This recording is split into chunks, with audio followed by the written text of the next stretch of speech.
What I mean, man. Hey, can you hear me okay? Can hear you fine, mate. Yeah, fire away. Awesome. Before we leave Conor Benn, I can't remember where I heard it. I heard it this morning. It may have been on Russ's channel. I think it was on Russ's channel. Because I was listening to Russ talking to Ian, who the new guy, who Yeah, he's fantastic. Yeah, isn't he? Oh, I think yeah, I so. like that. I like Ian. He's really good. He sort of sounds a bit like Anthony, but he ends up sort of arguing a little bit with Russ, so he's kind of entertaining, right? Um, but they were talking about Turkey and Al Sheikh has rebooked Tottenham Hotspur Stadium for the rematch, but there's some talk that maybe Anthony Joshua and Tyson Fury may headline that event with the Conor Benn Eubank rematch as a co-main. What's your thinking? Well, we can entitle that the bill nobody needs to see. Yeah, yeah. What is it? The has-beens. Like, I've no interest. I mean, I'm very different from a lot of particular. I think the British public, because we love to either overhype something even when it's not relevant, or like we love a loser in this Yes. country. And Bob, I know you've not been in Britain for like 40 years, have you, Bob? But you'll still know that mentality, won't you? Oh, absolutely. Tim Henman in the tennis, he wasn't the best, was he? But No. like we all, the way people up on Henman Hill going, "Come on, Tim!" And then when Murray started to win, oh, he's well, when he started getting a bit brazen and a bit arrogant, oh, he's Scottish. He's not British. Yeah, well, they'll Do you do know the what I same. mean? They'll do the same with Rory McIlroy, right? When he was Yeah, a plucky game loser, they love yeah, him. But when now he's exactly. won the Grand Slam, they'll hate him. And So, it's like the oh, what's the name of the Formula One racer, the British guy who's done really. Hamilton, Sorry, Lewis Hamilton. yeah, they actually started to hate him because he's like the best in the world. Well, Yeah, because he's successful. So Yeah. I think that's I think, basically feeding into what I was saying there, so it's not completely irrelevant. That's why the public still want to see it, because, Fury's still, well, he's still the best British heavyweight, I would say, because he was bested by Usyk, but there's no shame in that. And, I think Joshua's probably got a little bit of a more of a following since he was humbled. Yeah, He's been humbled a few times. yeah, So it does sell, but that to me, with boxing, and I've got a different perspective on boxing. I'm not interested in seeing fights with not really much attached to them. So, why would I want to see two people? I always wanted to see Fury and Usyk more than Fury and Joshua as soon as Joshua lost to Usyk, yeah, because that's because a there's significant fight. something on the line. I'd Yeah, like to there's something see. on the line. I would like to see Usyk Fury just to put a period at the end of the sentence. Though Yeah, I I think recognize that's that yeah. it wouldn't satisfy either Fury fans or Joshua fans. I'd like to see it happen just to put a period at the end of the sentence. Yeah, I'd actually like to see Fury if he's going to come back. I'd like to see Fury come back and fight Dubois. yeah, but I mean, I see where I beg to differ is like, and fair play. I understand what you're saying. Like, it closes the era off, doesn't it, in Yeah, Britain? But just closes you that know, chapter. yeah, but we saw that with Khan and Brook, and it was far too late, and it wasn't a fight I was particularly interested Yeah, in by the end. And again, I didn't watch it live because I didn't want to sort of pay into it, but I watched it after the fact because I had to cover it for podcasts. I was doing another podcast at the time. So yeah, if there's no significance, I'm interested in the best fight in the best, and this is it's one of the upsides about the Saudi conversation. The Saudis coming in and the best fight in the best. And all right, last night wasn't about that. I think he just wanted to appease the British fight fans. He seems quite well disposed towards Britain, and yeah, people were shouting from the rafters. And I think the only reason really people were interested in that fight in the main was because most of them wanted to see Conor Benn get a hiding, yeah. and he didn't And get. to be fair, Chris Eubank had done a spectacular job of selling the fight. Yeah, he was brilliant. I've always been a fan of him. I've always been a fan of Eubank, and he stretches back as far as the Billy Joe Saunders fight. And I used to, because Billy Joe Saunders was the man I hated before Conor Benn was even thought of. You know. Yeah. He was a twat from the get-go, wasn't Well, he? he still is. He still is. Yeah, he's got no class or anything, and that showed last night, didn't it? But people were saying, "Oh, Eubank's so arrogant. Like, look at him." And he was at the press conference saying absolutely nothing. Yeah. His dad was saying everything for him. So how can a man be arrogant? Yeah, no, I agree. I think my most disliked fighter now is probably Ben Whitaker. He's the one I dislike the most. Yeah. You twat as well. Yeah. I've not seen you, have I? So, and like you sit there, like you're dead arrogant, and like, oh, I'm the best, and then you cry after when people are booing you. You decided to be like this, Ben Whitaker, so you can't really. Yeah, you live by the sword, die by the sword. Live by being a dick, die by the dick, kind of thing. Yeah. It's my 9-year-old son, right? If he goes out and he starts talking. Oh, sorry, my phone went then. He starts talking smack to somebody and then someone smacks him in the eye. You know, well, you get what you pay for, son. Do you know what I mean? Yeah. And that's the equivalent. If you go around disrespecting people and, you know, disrespecting journeymen and that, no one's going to like you.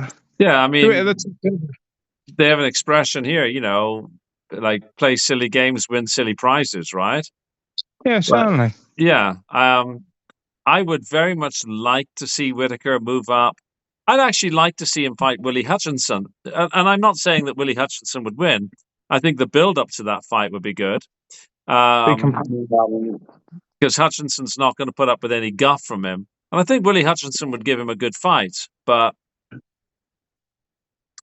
after last night, if you're looking to build Whitaker, and let's say he needs to get a move on now, really. Yeah. He's got over that stepping stone. Get him in with Lindon Arthur. That's what I'd do. Lindon Arthur, or do you think he's ready to go in with Yard? No. I don't think so either at this stage. Lindon Arthur would be a good fight. Yeah, because Lindon Arthur doesn't, and I know we hadn't really moved on to the undercard, but Lindon Arthur doesn't really use his advantages. He could have won that fight last night. Yeah. He was too busy trying to fight on the inside. And that's a bit infuriating to watch because I've watched Lindon Arthur, like I've said on numerous different podcasts. I commentated on Lindon Arthur's debut in Manchester. All right, so I've seen him from the very beginning, and he was fighting journeymen in the beginning. Yeah, but he was always using his range. He's a very, very competent boxer, Lindon Arthur. He used to box he was on the Olympic developmental squad, so like one below. And he would always just box off the back foot, and he's quite a tall fighter. I think he's about 6'2". He's only lost to Yard twice. Yeah, and Bivol. Yeah, like I mean, losing to Bivol is like, well, everybody has lost to Bivol, right? Yeah, like Bivol and Beterbiev, they are sort of there, right? Mm-hmm. Yeah, Lindon Arthur would be a good fight. I just want to see Ben. I just want to see Ben. Sorry. Go ahead. No. I was just going to say he just doesn't fight to his strengths. Yeah. And I think. Yeah. Sorry. Oh. No worries. I just like to see Ben Whitaker going with somebody that's going to give him a real hiding. But you know, there's no point putting him into somebody like. There's no point matching him with Benavidez or somebody. But you've got to match him with somebody who it looks on paper to be a good fight, but we could secretly be sort of watching TV going, yes, it's going to be a hammering. And maybe Lindon Arthur, that I kind of like Willie Hutchinson, but I think actually Whitaker could beat Willie Hutchinson, but I would like it as a fight. I do. I think that Lindon Arthur's a winnable fight as well, because Lindon just, like last night, he just wanted to fight in the pocket. He wanted to fight on the inside. He's not he can probably disagree with me if he ever sees this, Like Pat Barrett's got me number, so I suppose he could give me a ring and have a go. But I just don't think he fights. Yeah, he fights to his advantage. He doesn't fight to his advantages, and you hear it too many times. Like Pat was praising him last night, but in the corner, Pat Barrett is often heard shouting at Lindon. You know, you're not doing what you're supposed to be doing, and I think Pat tries to get him to box behind the jab and tries to get him to stay disciplined, but he wants to go for a tear off, and he's not a massive puncher, Lindon Arthur. No. So I think Ben Whitaker could definitely beat him because Ben Whitaker, you know, he does fight tall sometimes, and he can fight on the back foot. And I think after the scare of the Lee and Cameron fight, I don't think he'll want to get in the pocket with someone. I think he'll just want to outbox him, and I think. Yeah, he'd be able to easily, well, not easily, but he'd certainly be able to do a job on Lindon Arthur. Yeah. How about Buatsi? Say so as well, because Buatsi's just not active enough a lot of the time. I know he put his balls to the wall against Callum Smith, but Yeah. you know. Interesting. Well, what do you think? What do you think there, Bob? Well, I'd like to see him fight Willie Hutchinson because I think the build-up would be fun, but I think he beats Willie Hutchinson. I think he would struggle against Buatsi. Callum Smith might be a good fight. Is that because of the Callum Smith fight, though, that you think he'd struggle against Buatsi? What makes you think that? Yeah, I think so. Anthony Yard, I think, would beat him.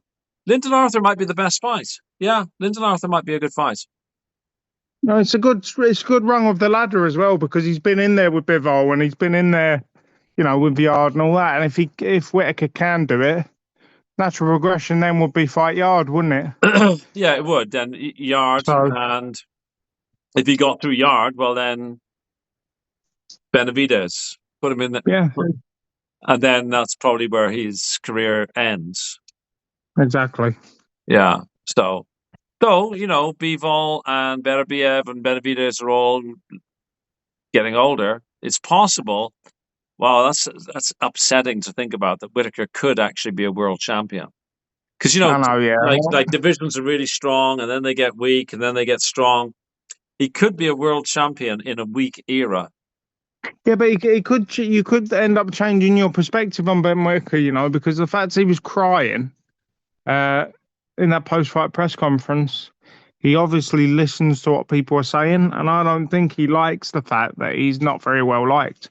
So I think maybe Andy Lee will sit down with him and just say, "You've got to stop being such a dick," and maybe he'll take it to heart, and maybe we'll see a bit of a turnaround. But will he really stop being a dick, or will he pretend not to be a dick?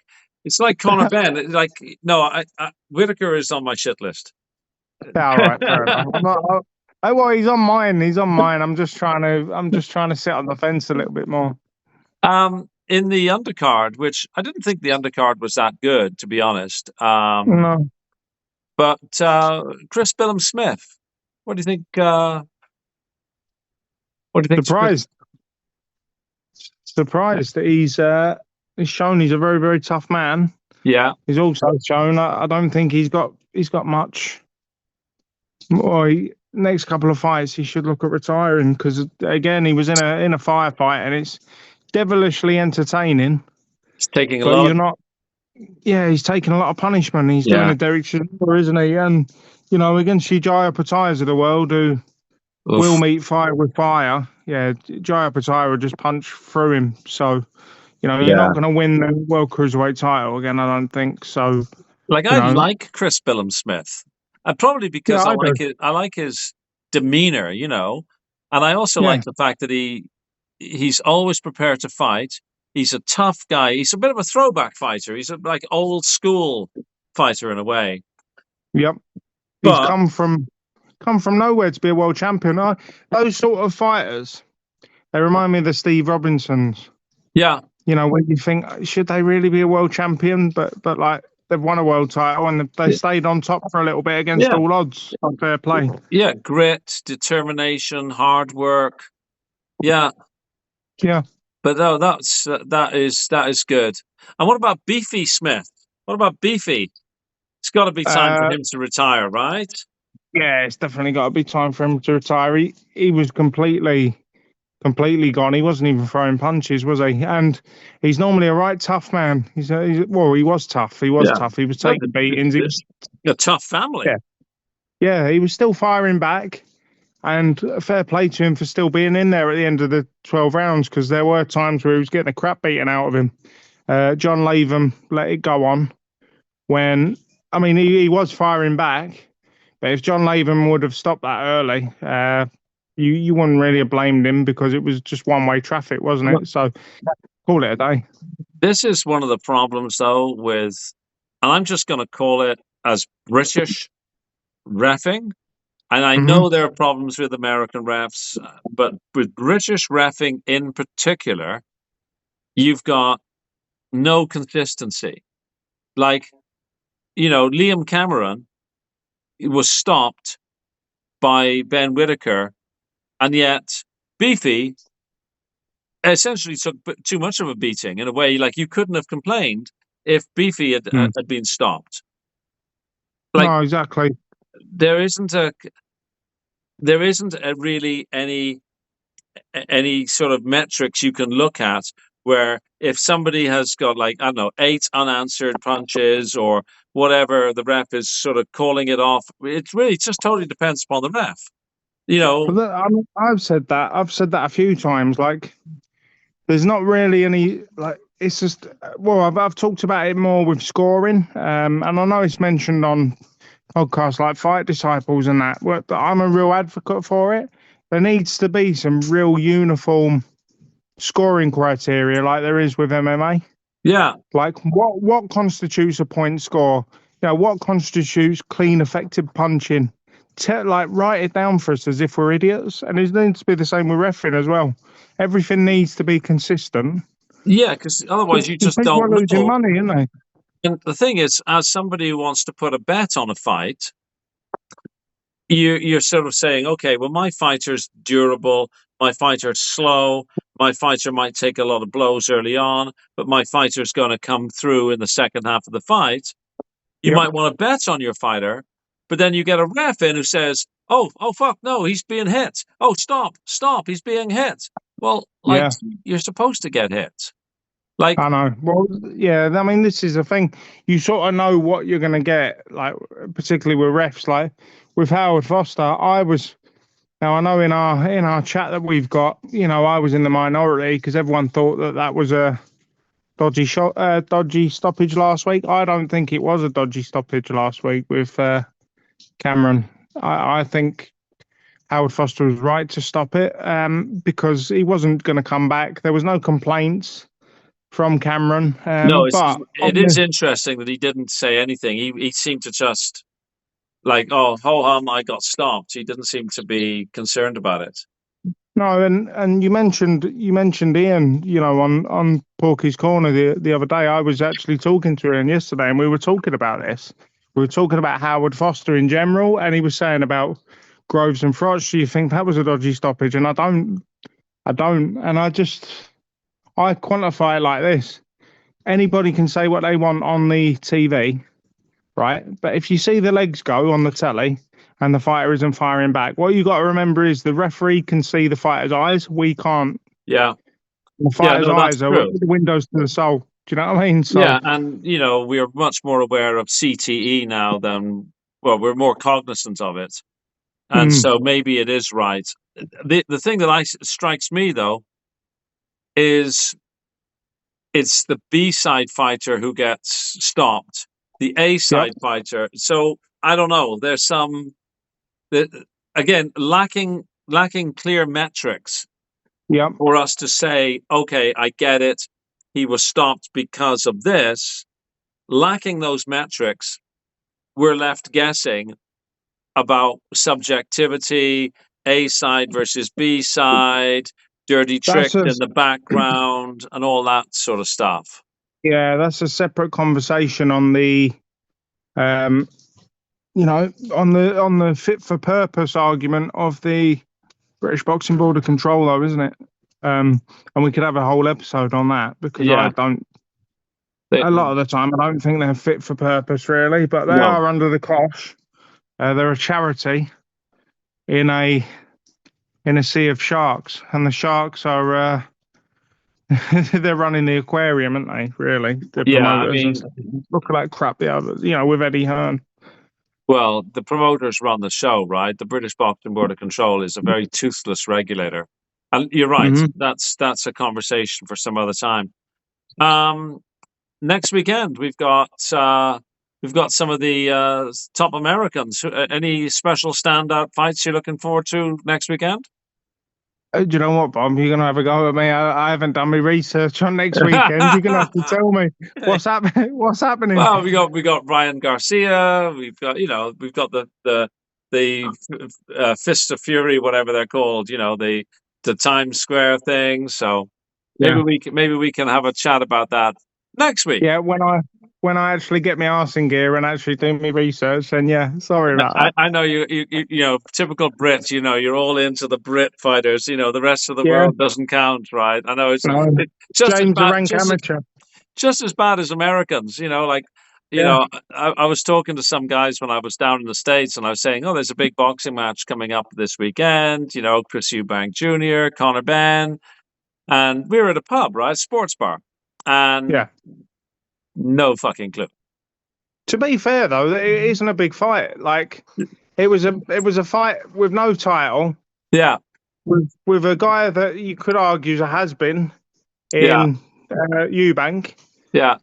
Against there never was. Yeah. No, it's fair. Why would the Americans? And it really is sort of regionalized, right? Like in the UK, top American fighters, particularly as there are now no top American heavyweights, not many people are that interested. Exactly. It's like Danny. Who were the Australians, Bob? Danny Green, and there was another fight. Danny Green and someone else. They fought a cruiserweight, and it was in Australia. That was a massive fight over there, but no one gave a crap about it over here. No, it is regional, isn't it? Yeah, no, it is. Final thoughts. I see that Deontay Wilder is now saying that he's coming back to take all the belts. Where's he going? Is he going shopping in Macy's or something like that? I can only say that maybe weed is cheap in his area because that was when I read that I thought, oh no, please, Deontay, no, he was never that good to start with, I don't know. All right. Well, exactly. As always, man, I guess. I was going to say something. I was going to say something about Usyk, because do we know if Usyk is going to fight Dubois or July the 18th? Is it? That's what it's supposed to be. Not really any interest in that either, to be honest with you. It's like, he's had his shot. He had his shot. He's been given his title by the king because the king relinquished his belt, gave it to Dubois via email, and they sat there and tried to make a meal out of a low blow that was never it was a low blow, but it shouldn't have even been. If Daniel Dubois is where everyone says Daniel Dubois is, he had 12 rounds to do the job and he didn't. He got beat by a jab. Yeah, and he gave up. Yeah, I need to see it again. I was just surfing through here before we leave. I see that Benn Shalom has issued a statement reassuring boxing fans that Chris Eubank Jr. is doing well and resting because he was taken to hospital. There was some talk about a broken jaw. I was mostly worried about whether or not this was a dehydration issue. Apparently, there's no truth to the rumors regarding a broken jaw. He went to standard post-fight protocol, went to hospital for precautionary checks to monitor his vitals and ensure everything is in order. So yeah, it looks like he's going to be okay. He's resting in He's all hospital, good. but I'm pretty certain that's because of that ridiculous rehydration clause. Yeah. Yeah, And he still stuffed him, didn't he? He still stuffed him. So, you stuffed know, him on 60%. yeah, I'll be honest with you, Bob, and I think I said this in the team chat that we have, all the boys. But you know, I sort of said, and I wasn't joking. I think I would have been done with boxing for a while if Ben had got the nod last night. Oh yeah, It would push me over the edge, mate. It would have been very, very hard to talk about it today. I would have been, I would have been in especially mourning. I'm telling you. we've had so many shit decisions. Anyways, Yeah. let's leave it there, man. I'll get these uploaded, and great to be back in the chair. Great to be talking with you, and we will continue on our group chats. We'll reconvene next week, won't we? And I promise I'll do more. Absolutely, we will. We'll have some American boxing to talk about. Yeah, and I will actually, I'll do my research and not let the side down. I do apologise. Hilarious. Okay, folks, thanks very much for watching. Please like, please share, please subscribe. Please leave nice comments for Jamie, and we will see you. We will see you on the next one. Cheers, man. Bye bye. Bye bye.